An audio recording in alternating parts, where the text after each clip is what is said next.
ओम जय श्री राधे, जय श्री कृष्ण। आप सभी को एक बार पुनः आप सभी का आप ही के YouTube चैनल VKVPS परिवार श्री धाम वृंदावन पे बहुत बहुत स्वागत है। मैं राधेश्याम वशिष्ठ आपको नित्य की भांति ले चलता हूँ। कार्तिक मास चल रहा है, कार्तिक महोत्सव दामोदर मास चल रहा है। तो आइए दामोदर मास की नित्य हम कथा श्रवण कर रहे हैं। बड़भागी हैं हम आप लोग, कार्तिक मास में कार्तिक महात्मा की कथा श्रवण कर रहे हैं। और आज कार्तिक मास की अमावस्या तिथि है। तो आज दीपावली भी है। तो आप सभी को दीपावली की बहुत बहुत हार्दिक शुभकामनाएं, बहुत बहुत बधाई। VKVPS परिवार के जितने भी सदस्यगण हैं आप सभी को मंगल ढेरों शुभकामनाएं। Happy Deepawali to all of you. तो आइए आज की कार्तिक महात्म कथा को आरंभ करने से पूर्व एक निवेदन करना चाहूँगा। यदि हमारे चैनल पे पहली बार आए हैं तो चैनल को सब्सक्राइब कर लेवें, वीडियो को लाइक और शेयर कर देवें। कल की कथा में हमने बड़ी सुंदर कथा श्रवण करी 14वें अध्याय में। आज हम 15वें अध्याय में प्रवेश करेंगे। तो एक बार जय जयकार कर देवें और कमेंट में लिख देवें, बोलो दामोदर भगवान की जय, कृष्ण कन्हैया लाल की जय, श्री वृंदावन धाम की जय। ओम नमो भगवते वासुदेवाय। अथ कार्तिक महात्म कथा पंचदशोऽध्याय। राजा पृथु कहने लगे कि हे नारद जी, अब भक्तों के दुखों का नाश करने वाले भगवान की पूजा का कुछ इतिहास वर्णन कीजिए। तब नारद जी कहने लगे कि हे पृथु, मैं तुमसे एक पुरातन इतिहास कहता हूँ। चौल नाम का एक राजा कांतीपुर में राज्य करता था। उसी के नाम से चौल देश का नाम पड़ा। उसने बड़े बड़े यज्ञ किए। ताम्रपर्णी नदी के किनारे पर सोने के यज्ञ आरंभ बड़ी शोभा को प्राप्त होते थे। उसके राज्य में कोई भी दुखी, दरिद्री, पीड़ित अथवा पापी नहीं था। वह एक समय अनेक प्रकार के मणिमुक्ताओं से भगवान की पूजा वो प्रणाम करके वहीं पर बैठ गया। उसी समय उस गांव के विष्णु शर्मा नाम के एक ब्राह्मण ने बहुत से तुलसी दलों और जल से भगवान विष्णु की पूजा करी। तुलसी दलों से राजा की पूजन सामग्री सब दब गई थी। देखो, तुलसी दल से भगवान बहुत प्रसन्न होते हैं। कच्चे तुलसी कल्याणी गोविंद चरण प्रिय, केशवार्थे चुनोमि त्वाम प्रसीद परमेश्वरी। तो इतने तुलसी दल चढ़ाए कि तुलसी दलों से राजा की पूजन सामग्री सब दब गई, ढक गई। तब राजा ने कुछ क्रोध करके कहा कि हे विष्णु शर्मा, तुमको पूजन का कुछ भी ज्ञान नहीं। तुमने मेरी मणि, मुक्ता और सुवर्ण की पूजा की शोभा तुलसी दल से ढककर समाप्त कर दी है। ऐसे वचन सुनकर ब्राह्मण कहने लगा कि हे राजन, तुम अभिमान युक्त हो, इसलिए भगवान की पूजा नहीं जानते। ब्राह्मण के ऐसे वचन सुनकर राजा बड़े गर्व से कहने लगा कि हे ब्राह्मण, तुम स्वयं दरिद्री हो, भगवान की पूजा क्या कर सकते हो? क्या तुमने कोई भगवान का स्थान बनाया था या कोई यज्ञ आदि किया था? मैं सबके सामने कहता हूँ कि देखें, भगवान की भक्ति करके तुम पहले वैकुंठ जाते हो या मैं जाता हूँ, दोनों में ठन गई। हाँ, ऐसा कहकर राजा गुग्गल ऋषि को आश्चर्य बनाकर बड़े बड़े यज्ञ करने लगा। गुग्गल ऋषि को आचार्य बनाकर बड़े बड़े यज्ञ करने लगा और ब्राह्मणों को बहुत से अन्न और स्वर्ण आदि की दक्षिणा देने लगा। ब्राह्मण भी वहीं रहने लगा और विष्णु जी को प्रसन्न करने के लिए उसने 5 नियम लिए।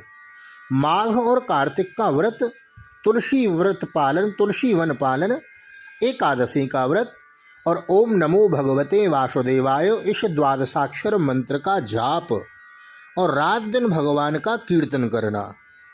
महाराज, ये सब 5 नियम बड़े दिव्य नियम हैं। एक बार पुनः सुन लें। माघ और कार्तिक का व्रत, तुलसी वन का पालन यानी कि तुलसी की सेवा, पौधा लगाना, जल देना, उसकी सुरक्षा करना, दीप जलाना उसके नीचे, और एकादशी का व्रत और द्वादशाक्षर मंत्र का जाप ओम नमो भगवते वासुदेवाय, इस मंत्र का जाप और रात दिन भगवान का कीर्तन करने लगा। चलते फिरते, भोजन करते, सोते, उठते, बैठते सदैव भगवान का स्मरण करता और एक समय भोजन करता। एक दिन विष्णु शर्मा ने रसोई बनाई तो कोई पाक उठा कर ले गया। उसने फिर रसोई नहीं बनाई, जिससे सायंकाल के पूजन का व्रत भंग न हो जाए। दूसरे दिन जब रसोई बनाकर जिस समय भगवान का भोग लगाने लगा तो फिर कोई पाक उठा ले गया। इस प्रकार 7 दिन तक होता रहा। विष्णु शर्मा भूख से अति दुखित हो गया। तब सोचने लगा कि न मालूम प्रतिदिन कौन हमारा पाक उठाकर ले जाता है। इस भक्तों के आश्रम को छोड़कर जाना भी ठीक नहीं। यदि दूसरी बार भोजन बनावें तो सायंकाल का नियम छूट जाता है। तब कैसे भोग लगावें और कैसे भोजन करें। अच्छा, आज पूरी तरह ध्यान रखूंगा। ऐसा विचार कर एक जगह छिपकर बैठ गया।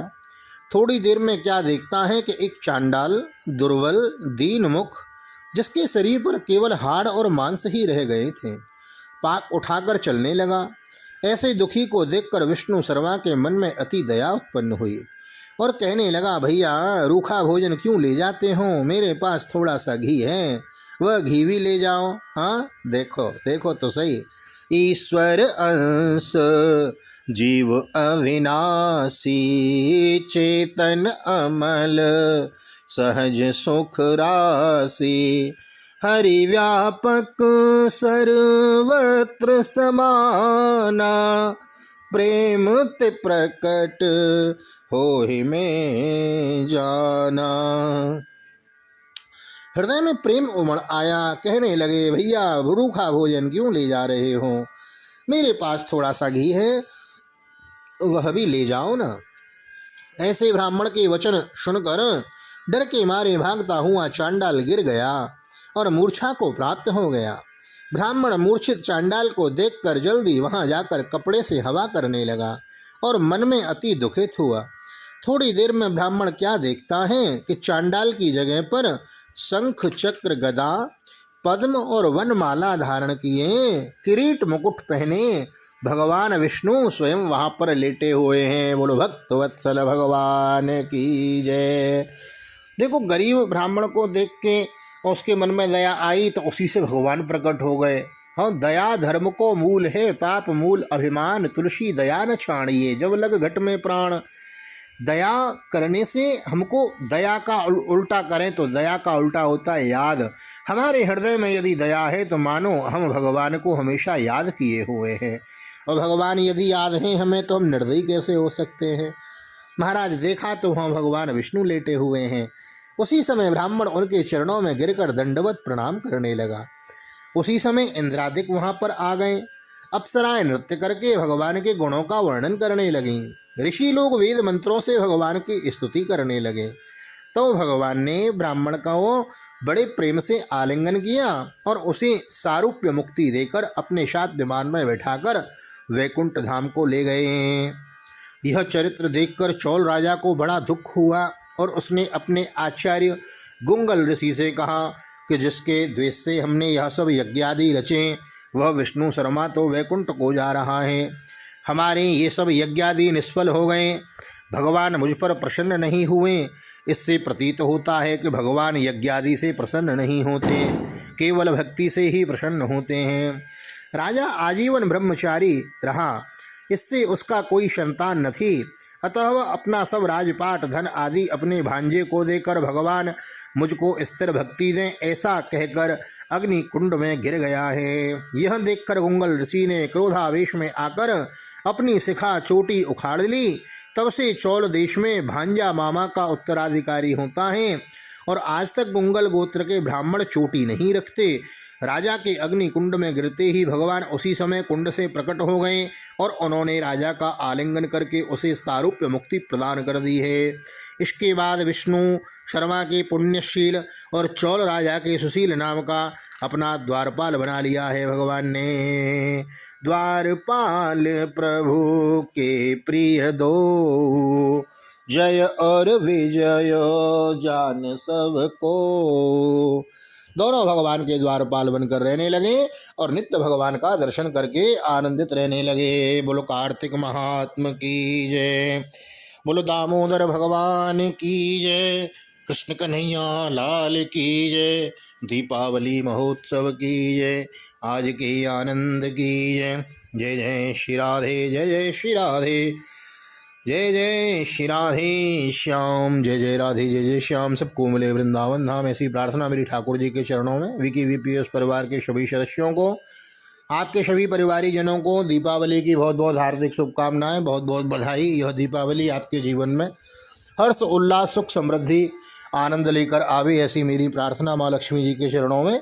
दीपदान अवश्य करें, कथा श्रवण करें, प्रातःकाल भागवत की कथा, फिर 9-10 बजे यह महात्मा की कथा, और शाम को मैं आपको सुंदर सुंदर एक न एक कथा देता रहता हूं, तो कथा श्रवण करें और इसी प्रकार जुड़े रहे श्री धाम वृंदावन से। एक बार पुनः वीडियो में यहाँ तक बने रहने के लिए हृदय से बहुत बहुत धन्यवाद आप सभी को। एक बार पुनः श्री धाम वृंदावन से प्यार भरी जय श्री राधे जय श्री कृष्ण। नए आए हैं तो चैनल को सब्सक्राइब किए बिना न जाएं। मिलते हैं अगली वीडियो में, तब तक के लिए आप सभी को हृदय से प्यार भरी जय श्री राधे जय श्री कृष्ण। हरि ओम।